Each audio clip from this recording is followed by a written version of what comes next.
కొన్ని కృష్ణమోహన్ మీరు కొద్దిసేపు అందుబాటులోనే ఉండండి. కృష్ణమోహన్ ఒక్కసారి మీరు అందుబాటులోనే ఉండండి. తెల్లవారుజామున 4:15 పాకిస్తాన్ మరోసారి డ్రోన్ ను ప్రయోగించింది. ఆ డ్రోన్ ని కూడా మనం నేలకూరుస్తున్నటువంటి దృశ్యాలు ఇప్పుడు మీరు ఆర్టీవీ స్క్రీన్ పైన చూడొచ్చు. ఇప్పుడు మీరు ఆర్టీవీ స్క్రీన్ పైన చూస్తున్నదే మనం ఆ ప్రదేశంలోనే డ్రోన్ ని నేలకూల్చాం. ఒక డ్రోన్ మళ్ళీ పాకిస్తాన్ ప్రయోగించింది భారతదేశం పైకి. ఆ డ్రోన్ ని మనం నేలకూలుస్తున్నటువంటి దృశ్యాలు కూడా ఆర్టీవీ స్క్రీన్ పైన చూడొచ్చు. ఇప్పటికే పాకిస్తాన్ ని మనం చావచిత కొట్టాం.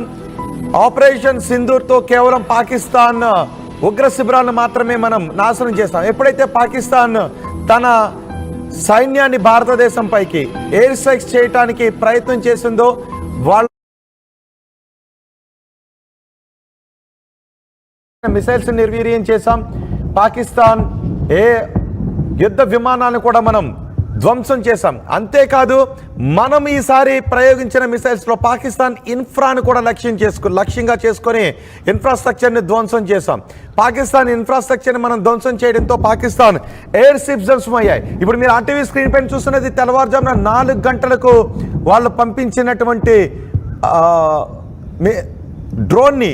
అదిగో ఆ ప్రదేశంలోనే మనం డ్రోన్ ని కూల్చివేశాం. ఒక్కసారికి అక్కడికి భారీగా శబ్దం రావడంతో ఆల్రెడీ కాశ్మీర్లో ప్రజలు నిద్ర లేకుండానే రాత్రంతా బంకర్లో గడిపారు. అటువైపు పెద్ద శబ్దం రావడంతో ఒక్కసారిగా అక్కడ షూట్ చేశారు. దాన్ని చిత్రీకరిస్తే ఆ ప్రదేశంలోనే మనం ప్రయోగించినటువంటి ఆయుధం పాకిస్తాన్ డ్రోన్ని నేలకూరుస్తున్నటువంటి ఘటన ఈ ప్రదేశంలోనే చోటు చేసుకుంది. ఇప్పటికే మనం పాకిస్తాన్ కరాచీ పోర్ట్ని మనం ధ్వంసం చేసాం. సుమారు 70% పోర్ట్ ధ్వంసం అయిపోయింది. పాకిస్తాన్ ఎయిర్ షిప్స్ ధ్వంసం అయిపోయాయి. పాకిస్తాన్ విమానాశ్రయాలను కూడా కొన్ని ధ్వంసమైనటువంటి పరిస్థితి ఉంది. ఇప్పుడు పాకిస్తాన్ వాళ్ళ యుద్ధ విమానాల్ని నడపాలి అంటే ఎయిర్ షిప్స్ని వాడాలి. ఆ ఎయిర్ షిప్స్ కూడా ధ్వంసమైనటువంటి పరిస్థితుల్లో ఈరోజు పాకిస్తాన్ ఏం చేస్తుంది? ఇప్పటికే పాకిస్తాన్ ఉగ్రవాదులను ఉసుగొలుపుతుంది. వీలైనంత భారతదేశంలో దాడులు చేయడానికి పాకిస్తాన్ ప్రేరేపిత ఉగ్రవాదులను కూడా ఉసుగొలుపుతున్నటువంటి పరిస్థితులు చోటు చేసుకున్నాయి. అటు సైన్యం ఏమీ చేయలేకపోతుంది, ఇటు ఉగ్రవాదులు కొన్ని దొంగ దెబ్బలు మాత్రమే, పెహల్గాం లాంటి దొంగ దెబ్బలు మాత్రమే ఉగ్రవాదులు తీయగలుగుతున్నారు. దానికి ఫలితాన్ని అనుభవించగలుగుతున్నారు. సైన్యం అనుకుంటూ ఉంది మనం భారతదేశంలో లక్ష్యాలను ఛేదించి భారతదేశంపై విధ్వంసాలను సృష్టించాలి అని. ఇప్పుడు సైన్యం కూడా అనుకుంది. అందుకే భారతదేశానికి మేము దీన్ని యుద్ధంగానే తీసుకున్నాం. భారతదేశం మా ఉగ్రవాదులపై చేసినటువంటి దాడిని మేము యుద్ధంగానే తీసుకున్నామంటూ వాళ్ళ యుద్ధ విమానాలను పంపించడంతో ఆ యుద్ధ విమానాలను కూడా నేలకూర్చాం. ఇక పాకిస్తాన్ ఏమీ చేయలేక ఉగ్రవాదులకు కూడా ఉసుగొలుపుతున్న పరిస్థితులు కనిపిస్తున్నాయి. ఇప్పుడు మీరు ఆర్టీవీ స్క్రీన్ పైన చూస్తున్నటువంటిది తెల్లవారుజామున 4:15 జమ్మూపై పాకిస్తాన్ మరో డ్రోన్తో విరుచుకుపడే ప్రయత్నం చేస్తే దాన్ని కూడా మనం గాలిలోనే పేల్చేశాం. ఎస్ కృష్ణమోహన్ ఇప్పుడు పాకిస్తాన్ ఆల్రెడీ కరాచీ పోర్ట్ ధ్వంసం అయిపోయి నాశనం అయిపోయి ఏం చేయాలో అర్థం కాని పరిస్థితిలో ఉంది. ఎయిర్ స్ట్రిప్స్ని కూడా మనం నాశనం చేస్తాం. మరోసారి పాకిస్తాన్ దుస్సాహసానికి పాల్పడే అవకాశం ఉంటుందా? డెఫినెట్గా పాకిస్తాన్కి నిన్న రాత్రి లేదు, ఇప్పుడు తెల్లారుజామున వరకు జరిగిన చాలా కీలకమైన పరిణామాల్లో అసలు ఏం చేయాలో అర్థం కాని పరిస్థితుల్లోకి పాకిస్తాన్ వెళ్ళిపోయింది. ఒకవైపు పూర్తిగా కూడా కరాచీ పోర్టు మొత్తం కూడా ధ్వంసమైన నేపథ్యంలో అక్కడ ఇస్రాక్ తర్వాత అక్కడ ఉన్న క్షిపణులు కావచ్చు, లేకపోతే బ్రహ్మోస్ లాంటి క్షిపణులను కూడా వాటి మీద ప్రయోగించారు. మరోవైపు టర్కీ నౌక అరేబియా సముద్రంలోకి వస్తుందని చెప్పి ఆల్రెడీ వాళ్ళు సపోర్ట్ చేసుకునేదానికి టర్కీ నౌకను కూడా పంపించారు. కానీ ఆ టర్కీ నౌక కరాచీలోకి రాకుండానే కొంత అక్కడే ఆపేసిన పరిస్థితి ఉంది. ఇప్పుడు పాకిస్తాన్కి అండగా వచ్చిన టర్కీ నౌక ఏం చేయబోతుంది అనేది కొంత దాని మీద దృష్టి పెట్టారు. ఎందుకంటే చైనా వస్తువులు నిజంగానే మన ఇండియాలో చైనా వస్తువులు అంటే ఇది చైనా సరఫరా అంటాం మనం.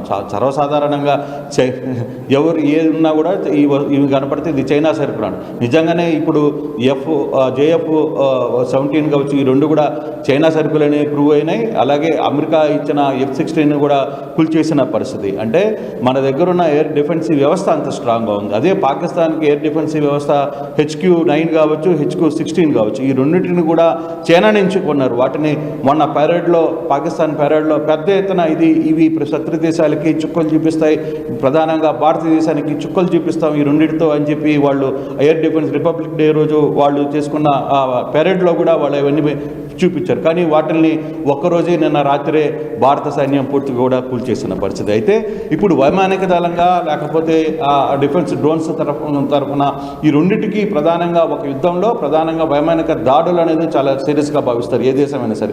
అందుకే దాన్ని చాలా డిఫెన్స్ వ్యవస్థని చాలా శక్తివంతంగా నిర్మించుకోవాలని ఒక ప్రయత్నం. కృష్ణమోహన్ ఎప్పుడైతే మన మిసైల్స్ వెళ్ళి పాకిస్తాన్ ప్రధాని ఇంటి దగ్గర పడ్డాయో కొన్ని వార్తలు వస్తున్నాయి. పాకిస్తాన్ ప్రధాని వణికాడు అని, పాకిస్తాన్ ప్రధాని వణకటాన్ని, అతని ముఖంలో ఒక ఏడుపు ముఖాన్ని కూడా మేము గమనించాము అంటూ వార్తలు వస్తున్నాయి. అందుకే ఇప్పుడు పాకిస్తాన్ ప్రధాని బంకర్లో దాచిపెట్టారు. ఏడుస్తున్న పాకిస్తాన్ ప్రధాని ఫొటోస్ బయటకు వస్తాయి. ఎక్కడ సైన్యంలో ఆత్మస్థైర్యం దెబ్బతింటుందో అనే భయంతో కూడా పాకిస్తాన్ ప్రధాని బంకర్లో దాచిపెట్టారని తెలుస్తోంది.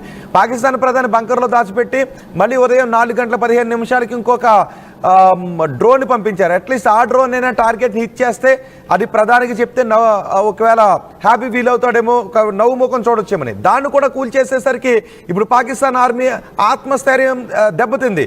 సో ఈ పాకిస్తాన్ ప్రధాని ఏడుస్తున్నాడు, అది ఆత్మస్థైర్యం దెబ్బతింటుందని బంకర్లో దాచిపెట్టిన విషయాన్ని ఎలా చూడాలి అసలు?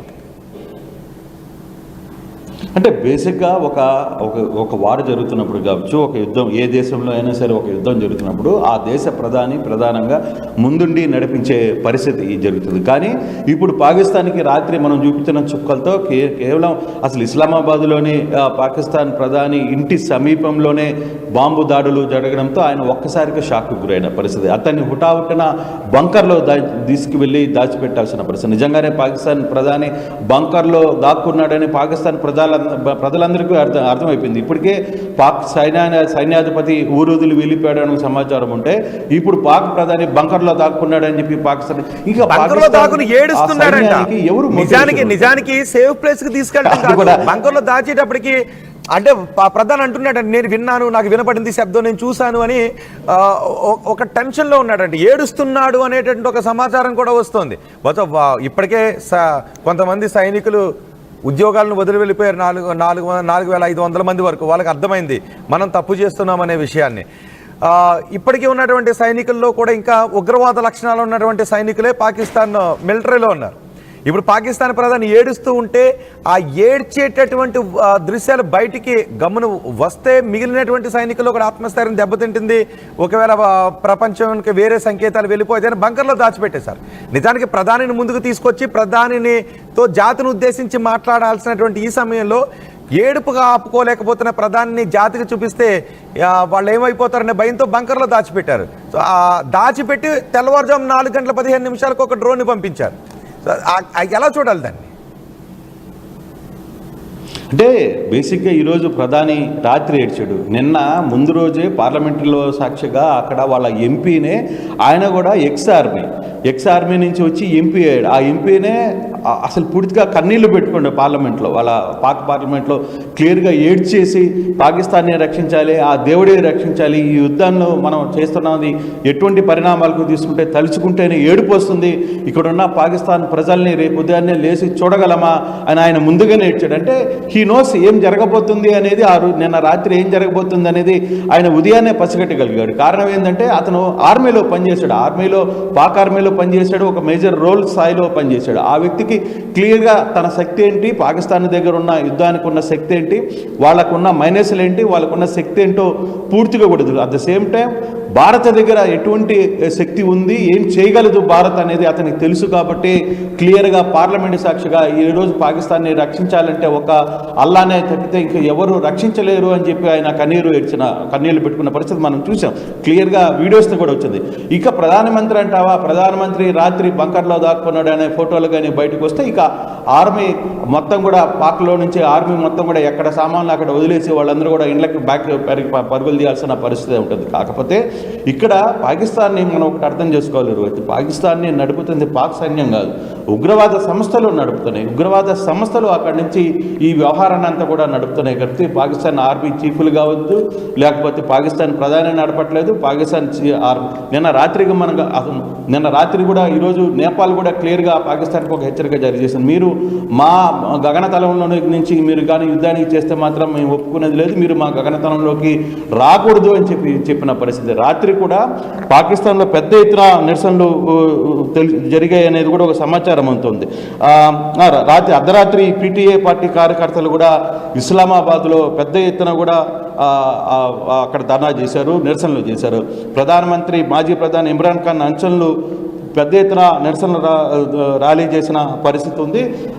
పూర్తిగా కూడా పాకిస్తాన్లో అసలు పూర్తిగా అర్థమైపోయింది, పాకిస్తాన్ ప్రజలకు కావచ్చు, అక్కడ ఉన్న రాజకీయ పార్టీలకు కావచ్చు, అసలు ఏం జరగబోతుంది, ఇక్కడ ఏం చేస్తే ఎటువంటి పరిస్థితి ఉందో, రేపు ఉదయానికి ఉండమా లేదు, ఇటువంటి వాతావరణమే ఒక 2-3 రోజులు జరిగితే పాకిస్తాన్లో ఏం జరగబోతుంది అనే అంశాన్ని పూర్తిగా కూడా అర్థం చేసుకున్నారు ప్రజలు. అందుకే అర్ధరాత్రి కూడా రోడ్ల మీదకి వచ్చి నిరసన చేసిన పరిస్థితి అయితే ఉంది. అసలు ఎందుకు యుద్ధం చేస్తున్నాం, ఎందుకు ఈ పరిస్థితి ఏంటి, ప్రధానిని గౌరవ చేసినంత ప్రధాని చేశారు. ఒకవైపు ప్రధాని మాత్రం అక్కడిపై బంకర్లో దాక్కున్న పరిస్థితి ఉంటే, మరోవైపు పాకిస్తాన్ ప్రజలు నిరసన ర్యాలీలు చేస్తున్న పరిస్థితి అర్ధరాత్రి కూడా. అంటే వాళ్ళకి క్లియర్గా ఒకటి పీటీ దీనికి సంబంధించి ఇమ్రాన్ ఖాన్ అంచనాలు అయితే క్లియర్గా అసలు నీ వల్ల కాకపోతే చెప్పు, మేము ఇమ్రాన్ ఖాన్ని బయటికి తెచ్చుకుని ఇమ్రాన్ ఖాన్ చేత మేము అసలుకి యుద్ధం చేయాలా లేదా అని ఆలోచిస్తామని చెప్తున్న పరిస్థితి. సో ఇటువంటి పరిస్థితులు పాకిస్తాన్లో పూర్తిగా ఉన్నాయి. ఇక కరాచీ పోర్టుకు సంబంధించి చేస్తే ఆ పోర్టు పూర్తిగా ధ్వంసమైంది. అసలు పాకిస్తాన్కి ఆయువు పట్టు, పాకిస్తాన్కి దాదాపుగా నెలకి 80,000 కోట్ల రూపాయల టర్నోవర్ కేవలం ఆ ప్రాజెక్ట్ నుంచే వస్తుంది. చాలామంది పెట్టుబడిదారులు కరాచీలో పెట్టుబడులు పెట్టారు, విదేశాల నుంచి కూడా పెట్టుబడులు పెట్టిన పరిస్థితి. కానీ ఈరోజు అది పూర్తిగా కూడా ధ్వంసం చేసిన పరిస్థితి. తిరిగి కరాచీ కోలుకోవాలనుకుంటే దాదాపుగా ఒక 20 సంవత్సరాలు పట్టే పరిస్థితి ఉంది అనేది లోకల్గా అక్కడ పాకిస్తాన్ మీడియానే చెప్తున్న పరిస్థితి. అంత విధ్వంసంకి గురైపోయింది పూర్తిగా. ఎక్కడ ఎగుమతుల్లో దిగుమతులకు సంబంధించిన ప్రతి ఒక్కటి కూడా కరాచీ పోర్టు మీదనే ఆధారపడుతుంది పాకిస్తాన్. కానీ అటువంటి పాకిస్తాన్కి చావు దెబ్బ కనీసం కేవలం 20 నిమిషాలు, నేను కూడా అది కూడా నిన్న రాత్రి 20 నిమిషాల మీదలో జరిగిన దాడిలోనే పూర్తిగా కూడా కరాచీ పోర్టు మొత్తం కూడా ధ్వంసం అయిపోయింది. ఇక టర్కీ ఒకటే ఇక్కడ మిగిలింది. ఇంకా టర్కీ తన పంపించిన నౌకను పూర్తిగా కరాచీలోకి తీసుకుని వస్తుందా లేదు అక్కడి నుంచి అది వెనక్కి వెళ్ళిపోద్దా అనేది కూడా కొంత చర్చ అవుతుంది. ఈరోజు భారత్ కూడా టర్కీ పంపించిన నావీ షిప్ని ఏం చేయాలనే ఒక ఆలోచనలో కూడా దాని మీద కూడా ఒక చర్చ జరుగుతుంది. ఆ విషయం టర్కీకి కూడా చెప్పింది, రేపు ఏదైనా జరిగితే ఇదే విషయంలో కానీ ఈ నౌక మీద కానీ రేపు ఏమైనా జరిగితే మాకు సంబంధం లేదు, మీరు ఆలోచించుకోండి అని చెప్పి కూడా క్లియర్గా ఇండికేషన్ ఇచ్చింది అనేది చాలా స్పష్టంగా కనబడుతోంది. రోహిత్. రైట్ కృష్ణమోహన్, పాకిస్తాన్ ప్రధాని ఇప్పుడు భయంతో బంకర్లో దాక్కున్నాడు. పాకిస్తాన్ ప్రధాని నివాసం దగ్గరకు ఒక మిసైల్ వెళ్లి పడడంతో పాకిస్తాన్ ప్రధాని ఆ శబ్దం విని ఒక్కసారిగా వణికినట్టుగా తెలుస్తోంది. అందుకే ఆయన వెంటనే బంకర్లోకి తీసుకుని వెళ్ళి దాచేశారు.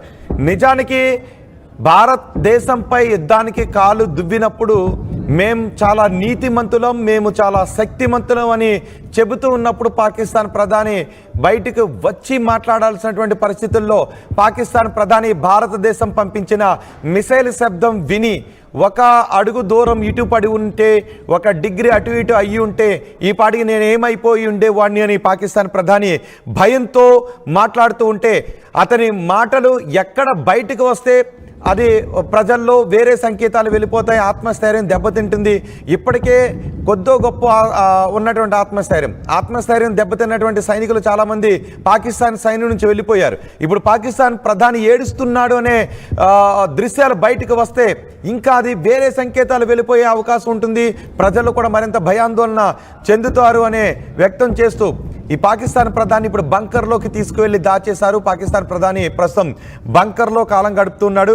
మళ్ళీ కొంచెం సైన్యం చెప్పినటువంటి మాటలు, ఉగ్రవాదులు సైన్యం ఉగ్రవాదులు ఒక్కడే కాబట్టి మళ్ళీ పాకిస్తాన్ ప్రధానికి కొంచెం ధైర్యం చెప్పి బయటకు తీసుకొచ్చి ఏదైనా మాట్లాడించేటటువంటి ప్రయత్నం చేయొచ్చు. కానీ ఒక్కసారిగా డ్రోన్ శబ్దం విన్న తర్వాత పాకిస్తాన్ ప్రధానికి నివాసానికి కొంచెం దూరం, కూతవేటు దూరంలోనే మనం వేసినటువంటి డ్రోన్లు పడటంతో, ఇస్లామాబాద్లో ఆ డ్రోన్లు పడటంతో పాకిస్తాన్ ప్రధాని ఒక్కసారిగా భయభ్రాంతులకు గురయ్యాడు. ఇప్పటికే మీరు చూశారు కదా, మొన్న ఆపరేషన్ సింధూర్లో మసూద్ అజార్ త్రిట్లో ప్రాణాపాయం నుంచి తప్పించుకున్నాడు. లేదంటే మసూద్ అజార్ ఈ పాటికి వెళ్ళిపోయి ఉండేవాడు. మన లక్ష్యం పాకిస్తాన్ పాలకులో, పాకిస్తాన్ సైనికులో, పాకిస్తాన్ ప్రజలో కాదు. మన లక్ష్యం పాకిస్తాన్లో ఉన్న ఉగ్రవాదులు. అందుకే భారతదేశం పాకిస్తాన్లో ప్రజలపైన ఎటువంటి దాడులు చేయలేదు, పాకిస్తాన్ పాలకులపై ఎటువంటి దాడులు చేయలేదు, పాకిస్తాన్ సైనికులపై ఎటువంటి దాడులు చేయలేదు. కేవలం పాకిస్తాన్ ప్రజలు, సైనికులు పెంచి పోషించిన ఉగ్రవాదులపై మాత్రమే దాడులు చేశాం. ఆ దాడిలో మసూద్ అజర్ త్రిట్లో ప్రాణాపాయం నుంచి తప్పించుకుని మసూద్ అజార్ కుటుంబ సభ్యులను కోల్పోయిన తర్వాత వైరాగ్యం గుర్తొచ్చింది మసూద్ అజార్కి. ఆ దాడిలో నేను కూడా పోయి ఉంటే బాగుండు అని తమ వాళ్ళు ప్రాణాలు కోల్పోతే ఆ దాడిని తలుచుకుని మసూద్ అజార్ భయపడుతున్నాడు. దానికి భారత్పై ప్రతీకారం తీర్చుకుంటానని చెప్తున్నాడు. ఇప్పుడు పాకిస్తాన్ ప్రధాని కూడా ఆ చావు భయం కళ్ళ ముందు కనిపించింది. కళ్ళ ముందే ఒక మిసైల్ వచ్చి పాకిస్తాన్ ప్రధాని నివాసానికి కొద్ది దూరంలో పడడంతో పాకిస్తాన్ ప్రధాని ఒక్కసారిగా భయభ్రాంతులకు గురయ్యాడు. పాకిస్తాన్ ప్రధాని ఇప్పుడు బంకర్లో ఏడుస్తున్నాడంట. ఆ ఏడ్చేటటువంటి విషయం బయటకు వస్తే ఎక్కడ ఆత్మస్థైర్యం దెబ్బతింటుందోనని బుజ్జగించి మరి పాకిస్తాన్ ప్రధాని ఇప్పుడు బంకర్లోనే దాచిపెట్టారు. అంతేకాదు మీరు ఆర్టీవీ స్క్రీన్ పైన చూస్తున్నారు, పాకిస్తాన్ సైన్యం ఐఐటి జలంధర్ పంజాబ్ వైపు కూడా వాళ్ళు డ్రోన్లను ప్రయోగించినటువంటి దృశ్యాలు. పంజాబ్లో Ambedkar national institute of technology Jalandhar NIT Jalandhar వైపు డ్రోన్లు వస్తున్నటువంటి, పాకిస్తాన్ ప్రయోగించినటువంటి డ్రోన్లు వస్తూ ఉన్నాయి. వాటిని కొంతమంది చిత్రీకరించినటువంటి దృశ్యాలు కూడా మీరు ఆర్టీవీ స్క్రీన్ పైన చూస్తున్నారు. ఆ యూనివర్సిటీ విద్యార్థులు, ఎన్ఐటి జలంధర్ యూనివర్సిటీ విద్యార్థులు వాటిని చిత్రీకరించారు. చూడండి ఒకసారి. వాటిని మన మధ్యలోనే ఇంటర్సెప్ట్ చేసాం. అటువైపు వచ్చినటువంటి మిసైల్స్ని, పాకిస్తాన్ ప్రయోగించినటువంటి మిసైల్స్ని మనం ఇంటర్సెప్ట్ చేసాం. వాటిని మార్గ మధ్యలోనే కూల్చివేసినటువంటి సందర్భం చోటు చేసుకుంది. పాకిస్తాన్ ప్రయోగించినటువంటి డ్రోన్లు పంజాబ్, రాజస్థాన్, గుజరాత్, జమ్మూ కాశ్మీర్లను టార్గెట్ చేసుకుని పాకిస్తాన్ డ్రోన్లు, యుద్ధ విమానాలను పంపించడంతో జైసల్మేర్లో మనం ఒక యుద్ధ విమానాన్ని కూల్చేసి ఆ పైలట్ని మనం పట్టుకున్నాం ప్రాణాలతో. ఎన్ఐటి జలంధర్ వైపు పాకిస్తాన్ మిసైల్స్ వస్తూ ఉన్నప్పుడు వాటిని మధ్యలోనే ఇంటర్సెప్ట్ చేస్తున్నటువంటి దృశ్యాలు అక్కడ ఉన్న యూనివర్సిటీ విద్యార్థులు వాటిని తమ ఫోన్లలో చిత్రీకరించారు. ఆ దృశ్యాలు ఇప్పుడు మీరు ఆర్టీవీ స్క్రీన్ పైన చూస్తున్నారు. ఒకవైపు ఈ దాడంతా జరుగుతూ ఉన్నప్పుడు మనం మన ఐఎన్ఎస్ విక్రాంత్ నుంచి కూడా దాడులు చేసాం. కరాచీ ఎయిర్పోర్ట్ని మనం లేపేశాం. కరాచీ ఎయిర్పోర్ట్ని మనం కరాచీ పోర్ట్ని